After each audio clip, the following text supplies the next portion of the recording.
2024 में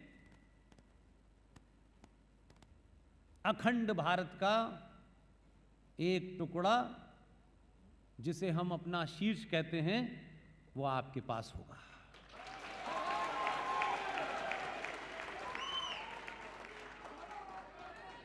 कुछ लोगों को लग रहा था माता खीर भवानी और माता शारदा के मंदिर को पाकिस्तान ऑक्युपाइड कश्मीर में अगर वो ले गए हैं तो हमारी आस्था कमजोर नहीं हुई। इसी को राष्ट्र कहते हैं।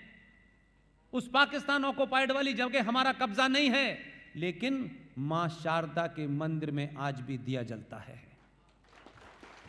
आप बलूचिस्तान नहीं गए, मेरा 12 साल उस मुल्क से वास्ता पड़ा है। बलूचिस्तान में हमारी शक्ति पीठ है माता हिंगला। लोग गरीब हैं, आपकी तरह अमीर नहीं हैं, लेकिन माता हिंगला के मंदिर में रोज शाम को आरती होती है। यही राष्ट्र है। इसलिए देश के टूटने से मत घबराइए। राष्ट्र कमजोर होता है तब देश टूटता है। इसलिए राष्ट्र को मजबूत कीजिए। आप राष्ट्र को मजबूत करेंगे तो इंग्लैंड में जब चुनाव हो रहा था तो दुनिया की एंटी हिंदू ताकतें इकट्ठी हो गई थीं। आज की युवा पीढ़ी के लोग बैठे हैं, गूगल पे जाके सर्च कीजिए। या आपको अपनी ताकत का अंदाजा बता रहा हूं ताकि बोध हो जाए। यह बात अलग है कि 70 सालों से हिंदुओं के नेताओं ने, हिंदुत्व की बात करने वालों ने, मालूम है आपके सामने क्या सवाल खड़ा कर दिया है? आपने हॉर्स पावर का नाम सुना है? हॉर्स पावर क्यों कहते हैं? क्योंकि उसे यह बताना होता है कि ये जो कार है, ये 4 हॉर्स पावर का इंजन लगा हुआ है। इसका मतलब इस कार के इंजन में 4 घोड़ों की ताकत के बराबर का इंजन है। ये 5 घोड़ों के बराबर की इंजन की ताकत है। घोड़ा इतना ताकतवर है कि उसके नाम से हॉर्स पावर इजाद हुई कि घोड़े की ताकत के बराबर का लगा है, इसलिए यह गाड़ी चल जाती है। लेकिन जब कायर और लालची नेता मिलते हैं तो आपकी स्थिति क्या है मालूम है? आपकी स्थिति यह कर दी है कि आप घोड़े हैं इसका बोध ना हो। जैसे घोड़े को जो तांगे में होता है ना, उसकी साइकोलॉजी क्या होती है? उसे लगता है दिन भर मेरे ऊपर कुछ रखा हुआ है, हटाने के बाद भी लगता है।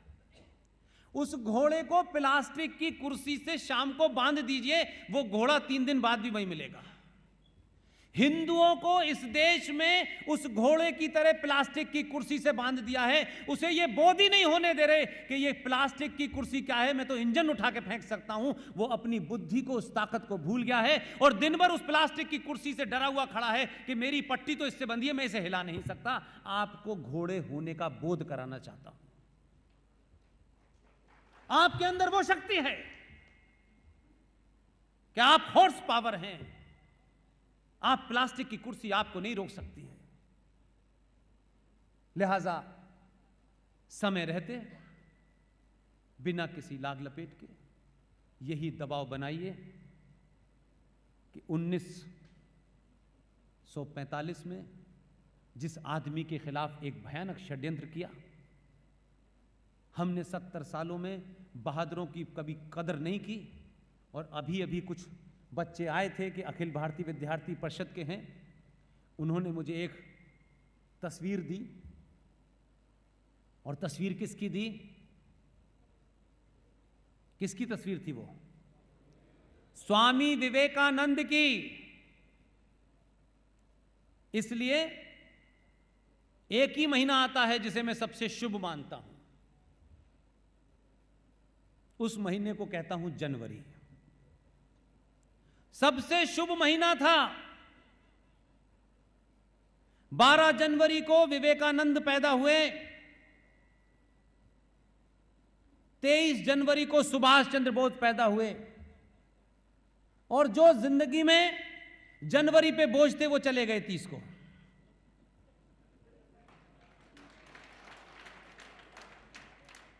इसलिए बहादुर के बारे में बात करिए, कायरों की बात छोड़ दीजिए।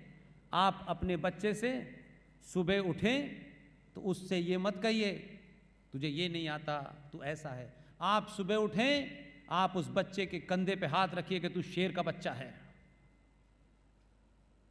आपके गुजरात में एक ट्राइब है, वो ट्राइब जहां मुसलमान रहते थे उन इलाकों में रुक गई, तो वहां वो मुसलमान हो गए, और जिन इलाकों में हिंदू रहते थे वहां वो हिंदू हो गई। उस ट्राइब के अपने कैरियर के ज़माने में कुछ स्टोरी करने आया। उस ट्राइब को सिद्धि ट्राइब कहते हैं, वो सिद्धि कहलाते हैं। वो लोग उनके बीच में रहा क्योंकि स्टोरी करनी थी। वो अपने बच्चे को मालूम है क्या कहते हैं? सिद्धि का बच्चा, शेर का बच्चा, सिद्धि का बच्चा, शेर का बच्चा। मैं पूछता था ये ऐसे क्यों कहते हैं?